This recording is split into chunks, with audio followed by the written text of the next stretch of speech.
My name's Becca Tan, this is Making LARP, and this week we're looking into costuming your first character. Now the first thing I would recommend to any new LARPer, regardless of setting, is raid your wardrobe. Before you start even looking or thinking about going and buying kit, whether that's from a charity shop, whether it's making yourself, whether going out on site, raid your wardrobe first, because if nothing else you'll find lots of bits and pieces you can use as a base layer that you can then sort of add stuff to make your character. Really useful things to have in your base layer: plain black drawstring trousers. Now for those that aren't aware, it's actually just recently been the 100-year anniversary of the zip since it first came into market. So if you're playing a medieval fantasy, they just didn't exist. And it's the sort of thing that, if they're obvious, can really distract from making your character look right. Obviously if you're playing a modern setting, you can get away with anything a modern person would wear. If you're playing a system like Vampire, where your characters could be a lot older, it's useful to have a look at the sort of costumes people from that era would wear, but you don't necessarily have to stick with that if it's not suited to your character. Also, it might be a budgetary reason that it's easier to get hold of modern style clothing than it is full-on Victorian dress. So, trousers. Plain t-shirts. I particularly recommend long sleeve t-shirts unless you're going to be really hot. Personally, I would recommend, as well as black trousers, plain black t-shirts. As I said, long sleeves are great because they stop anything sort of like armour, braces or anything you're going to wear rubbing up against your arms and causing you discomfort.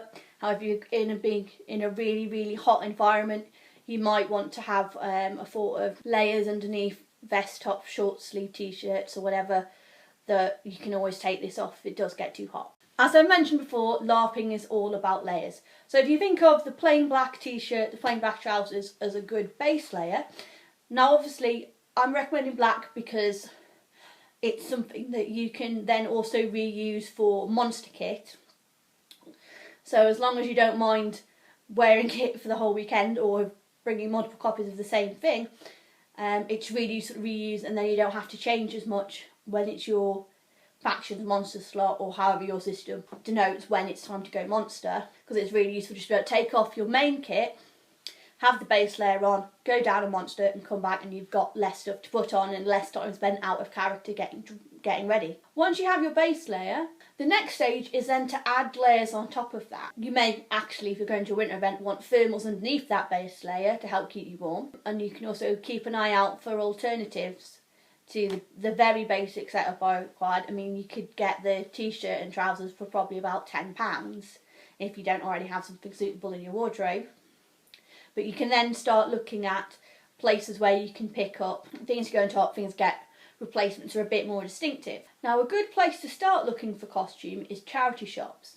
Now if you're an experienced sewer, or it's something you really think that you would like to get into, there are various patterns that you're able to purchase to get more distinctive items made. And charity shops also then become a great source of things like bed sheets, curtains. You can get quite a wide piece of fabric for your uses for quite a low price. As well, because they do tend to have things like bed sheets, they sometimes also have quilted fabrics or quilts that then you can then cut up to make quilted doublets, quilted tunics that you can count as armour. Speaking of armour, now in the Lorien Trust system there are 3 levels of armour: light, medium and heavy.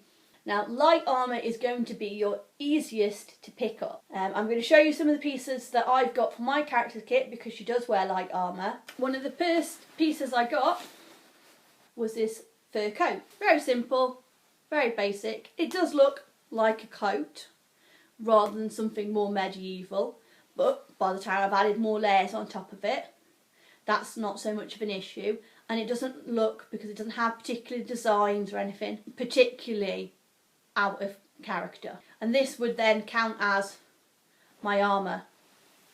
I was also on eBay able to pick up, because this is obviously fake fur, fake leather trousers. So just by simply, this would cost me £20 at a in-character trader They sold stuff for in-character and out-character money at an event I went to. So I was able to pick this up because I was quite cold that event, so I needed some armour that was warm. And the leather trousers were probably about another £20 by the time I purchased them and then spent the post fees. So for 40 quid, that's all my physical locations except my head covered in armour, and I'm going to be warm because any kind of leather trousers keep you really, really warm, which is something you have to worry about the other way if you're then at an event that's hot. So as you can see, you can easily costume yourself in light armour on a budget. Now, as you're in charity shops, or you're looking around as you're shopping anyway, as LARPers generally do, you might spot what's marketed as entirely modern clothing that you can see, that will work as this. So for example, now these are quite old pieces of my clothing. This is from Topshop and it's about 10 years old, so I bought it before I'd even gone to my first LARP event. But it looks like a tunic. It has a little tie front. Now these aren't particularly in fashion at the moment, but it's something to keep an eye out for. Similarly, probably bought around the same time, a jumper with the same style front. Now I don't know when it's next going to be in fashion, how likely you are to go able to find these things in charity shops at the moment, but they are the sort of thing you can keep an eye out on, because obviously the tunic tie front does look a lot more medieval, which is probably the effect you're going for if you're in a fantasy LARP setting. If you're in a modern setting, you have a lot more range of dress styles that you can go for. If you're in a futuristic setting, you may have to rely a lot more strongly on the style guide, hopefully, that your system provides. For example, if there is particular in-character reasons why you would or wouldn't own certain things, most systems will let you know this in advance. If you are at all interested in sewing, I highly recommend the Simplicity range. So these are obviously basic tunic patterns. Something like that. It makes it look a lot more medieval and modern, and it's just the finishing touch. And it's also, because it's a pattern, you can make it out of whatever fabric you want, so you can make it as light or as thick as you want. Once you've got your base layers, and maybe you've been able to pick a few bits and pieces of armour, some great things to think about are, do you want to do anything with your hair? Now obviously, if you're a bloke and you're bald, there's only so many things you can do unless you are comfortable wearing a wig for a whole weekend. But even something as simple as a distinctive hat can really be what distinguishes between a generic character and that guy over there. For example, we have a guy in the Lions whose character is called Webley. He has a very, very, very tall blue wizard's hat, big pointy hat. He's already a tall bloke, so you can see him from across the field. It's also worth keeping in mind when you are looking at base layers, if you don't want to go with a basic black, brown sort of generic woodsy colours, have a look at your faction or your individual group's sort of style.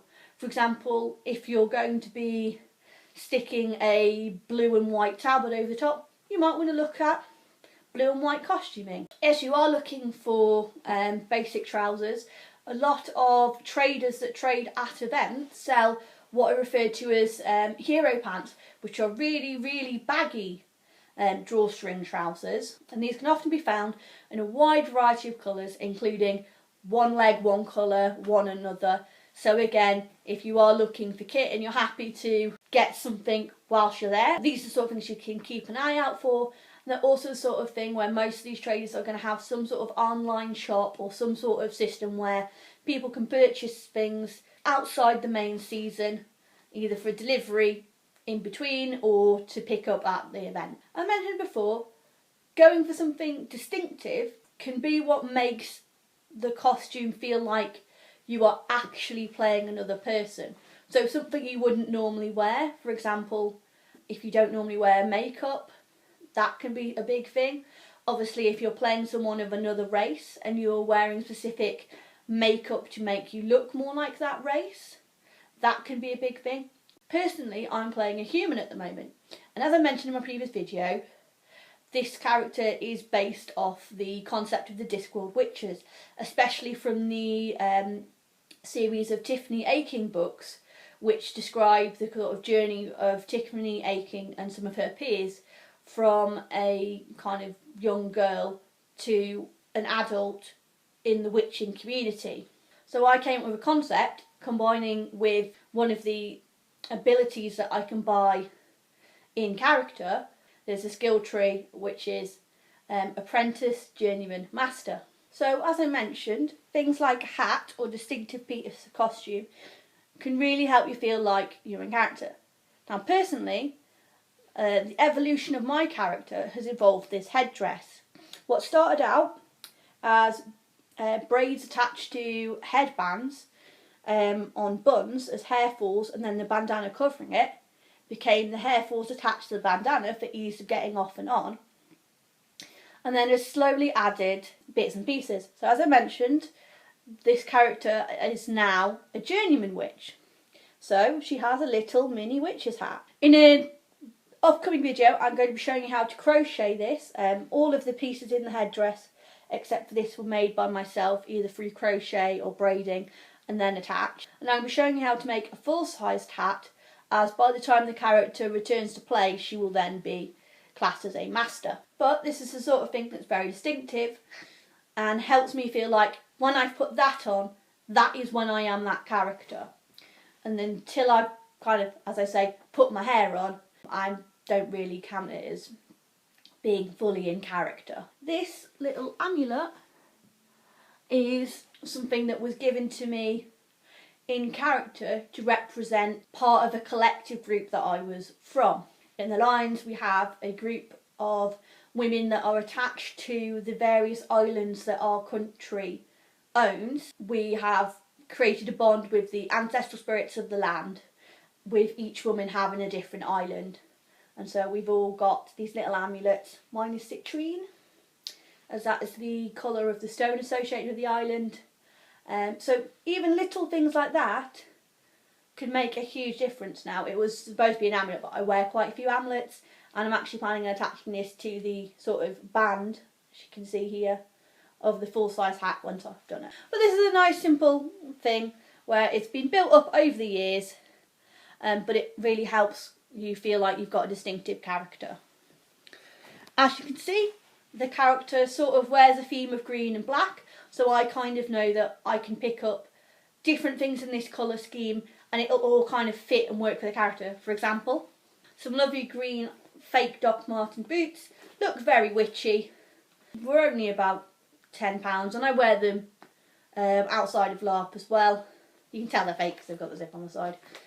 But again, really useful because you know, right, I'm looking for things that are green, things that are black, maybe a bit of another accent colour, and everything's going to fit my character. One thing to keep in mind, if you are, like myself, a large-chested lady, as you are going to want to think about your underlayers and things if you are expecting to be doing lots of running around. Most of us know what kind of bra you're wearing can make a huge difference into what kind of activities you can go on, and also how certain clothes fit. So if you are looking to make your own items, it's generally a good idea to do all your measurements with the bra and any layers over the top you're planning on wearing, so that you make sure you have enough room for everything, and all your darts and whatever else are in the right place. Personally, as I mentioned before, I'm not the hugest fan of combat, so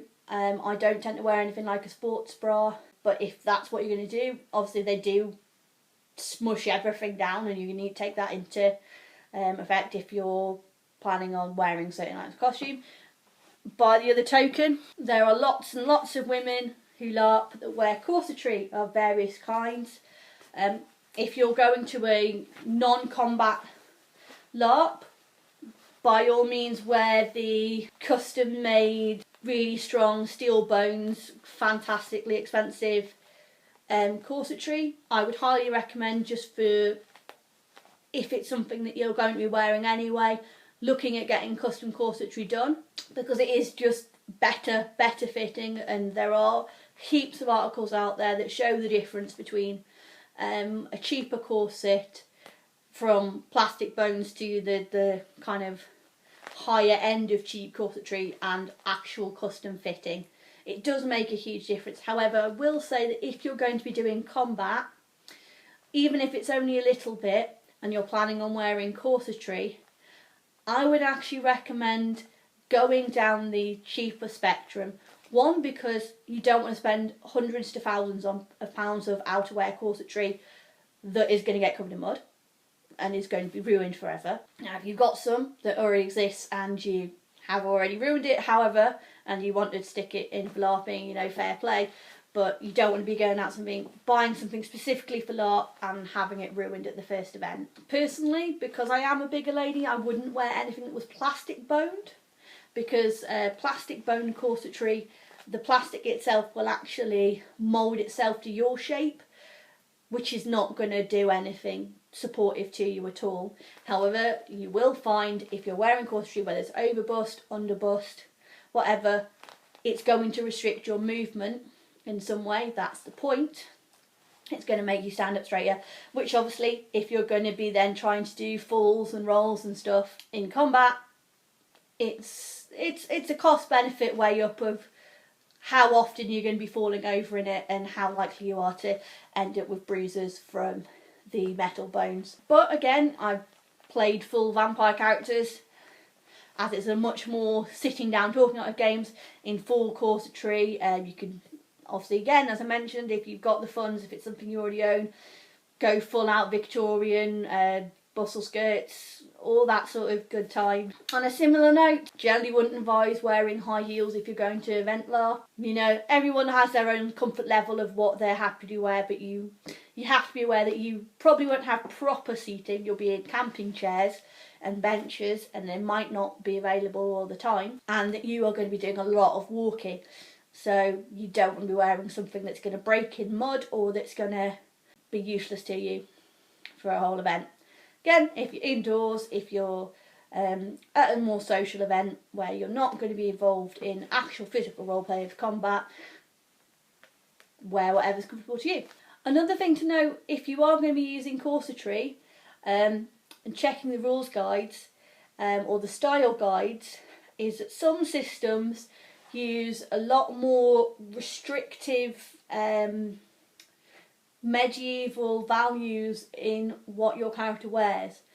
For example, I know there was a recent kind of debate, or at least discussion on Facebook with some of my friends about certain factions within empires actually specifically states in the style guide that using corsetry as outerwear would kind of denote your character as being cheap and slutty, wearing it as inner layers is fine, but actually showing it on the outside says something about your character. So it might be that you want those things to be said about your character, it might be that you don't. Again, if your system has some sort of style guide, check it before you make too many firm decisions about what your character is actually doing, because you might be sending off messages in character that you're not aware about. Another good basic piece of kit for event LARP is cloaks. Now, this was kindly given to us by a friend who hadn't used it anymore. You can see it's nice, thick wool with a lovely embroidered pattern on it. It's actually the cloak that my wife uses. Again, it's a simple thing where even if your base layers are relatively modern, because no one wears cloaks anymore, it's really, really nice and simple and makes you look more in character. Also keeps you lovely and warm, which as the nights draw in and the event goes on is really, really useful. Now, as I mentioned, a lot of my kit is based on that for a person that wears light armour. Now, depending on your system, they may have less distinctions of what types of armour there are, more distinctions. They might be more specific about the rules. In LT, the rules are based on the restriction of movement more than they are about the actual armour, and they're also based on the appearance of the armour, not whether it's actually made of metal or not, and things like that. Obviously, this is something you really need to look at your own personal system before you go and make anything. because the last thing you want to do is spend a bunch of money making armour or buying armour and finding out that you can't use it.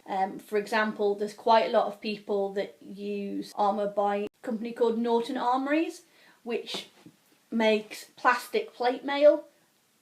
Now the stuff looks fantastic. Unless you touched it or picked it up, you wouldn't know it wasn't real. But some systems do say that your armour has to be metal to count as plate. If that's a limitation you've got where you can't use that for physical or out of character reasons, take that into account before going out and buying some. As I mentioned, LT's light armour basically consists of furs, leathers and padded armour, which are again all relatively easy to make or find. Most people are going to be using fake fur, which is a lot cheaper option than using the real thing and has a lot less weird ethical stuff to do with it. I've already showed you my kind of basic armour. I also have leather armour that I've made. This armour, which is still having a little bit of work done to it, is currently designed to be a kind of coat fit and has been most of the way edged around. Now I've made this armour completely by myself. As you can see, it consists of lots of little hexagons, and this is all mostly scrap of leather that I've bought from the local leather shop in Newcastle, which is Le Prevo. And again, all the rivets and stuff are from them as well. And it's just hexagons riveted together till I got the shape that I wanted. And then if there was something wrong, I could take the rivets out, move things around and adjust it. So this also counts as light armour because it's all light leathers. And there are a few particular bits. For example, if you see this piece here is a much thicker leather and a lot less bendy than, say, some of the other pieces. And if I'd made the whole thing out of that leather, I could possibly got away with calling it medium armour. As I mentioned in the first video, the level of your armour corresponds to how many points of damage it can take before the person is damaging you. And you might also have some sort of thing denoting how much damage you can take. So obviously the more armour, the more damage you can take before you're going to fall over or have arms and limbs being unusable. Now my wife's armour, and she wears a character that I generally refer to as Tanky McTakes the Hit, is a thicker leather with metal plates on them. Now I believe these are aluminium. This armour was made by a friend who did all the riveting of the aluminium on as well. This, because more than 50% of each location, for example, kind of here, where the end of the back piece is going to where it's going to start counting as her legs. So more than 50% of each location is covered in these rigid metal plates, which allows it to count this as heavy armour. If you ever tried holding chainmail or holding someone's real plainmail armour, you could possibly tell that there's quite a bit of difference in wearing this to wearing full-on actual plate mail or chain. So this was a really good solution for her into getting the armour points without being too exhausted to actually run and get into the combat that she loves doing so much. As I said, this would, because of its length, cover her chest and her legs. So then she just needs little bits and pieces to make up the armour on her other body parts. For example, at the moment she's using these, again, homemade, I believe, by another one of our friends rather than ourselves, braces. She also has ones for her legs, and again, if she then sorts out with her mates to add the metal plates to them, they would also count as heavy. But because she has a skill for heavy and she's wearing lesser armour, she still gets all the points of that maximum lesser armour, because that's the way our system works. So if you know light, you can only use light. Medium then costs more, heavy then costs more, but the benefit of paying all that extra for the heavy is not only the armour points, but you can use everything below it. As I mentioned, LARPers love a sale. These are arm warmers. They're actually from Claire's Accessory, and I believe in one of their sort of buy 3 things for £10 sort of deals. I can't remember exactly how much, but certainly they wasn't particularly expensive. They were in fashion. I also got a furry hat, which unfortunately I can't fit over my headdress. If I wore these on my arms, that's 50% of the location. I've got my light armour covered if I didn't want to wear the full coat. Now, the sort of next things to look at for your character are accessories. Now, this is mostly focused on your for fantasy LARP. If you are looking at playing a modern day setting, generally most modern day accessories are going to be fine. Accessories are really useful for a character, not just in terms of accessories to your outfit like necklaces, jewellery, sashes, things like that. Though if you can find something that really you can get away with saying signifies something in your character, that's great. A lot of people aren't going to notice huge amounts of details about if your character changes necklaces or something. So as long as you know it's important, and if it's got any sort of actual mechanical benefit, your ST knows it's important, then that's fine. As I mentioned, Claire's Accessories in the UK is actually a really great resource, things like that. I've picked up quite a few things over the years that I've got in mind for other characters. Now, my current character, as I've mentioned, is based on Discworld Witch, so she's quite scummy actually. Not in a dodgy way, but in a commoners out way. But I was able to find in their most recent sale a set of hairpins. So, little hairpin, it's got a little kind of, obviously, fake glass stone on the end, but they've been attached to each other by chains. Now, if I was to braid my hair in some sort of fancy thing and then put a hairpin in each side with the chains going around the back, that would actually be really quite an effective looking thing for a well-off or slightly ethereal, maybe elven character. It's the sort of thing they would wear, and it cost me £2.50. You know, there are bargains to be had and really great finishing touches, which is what your accessories are really for. Part of what your accessories for is actually storing stuff. So a lot of your accessories are going to be things like pouches. Again, these are homemade. You can buy them from LARP stores, from traders at the events, but and you get all sorts of fancy belts with pouches already attached to them. Again, I have a sort of green theme going on. This is just what is referred to as a book clasp, fastening it, and I will show how to make things like this in a later video. As I mentioned, things like amulets, necklaces are really useful. Again, I'm going to show you how to make a spell card holder at a later date. This is very simply a couple of bits of leather, but inside it stores my official spell cards. As I'm a person that uses magic, and the system is that when I use it, I have to tear it so that I can't keep casting spells if I don't have mana for them, or forms as we call them. It's also where I store my character card, as if I'm doing certain things, then I would have to show the SD that I'm able to do them.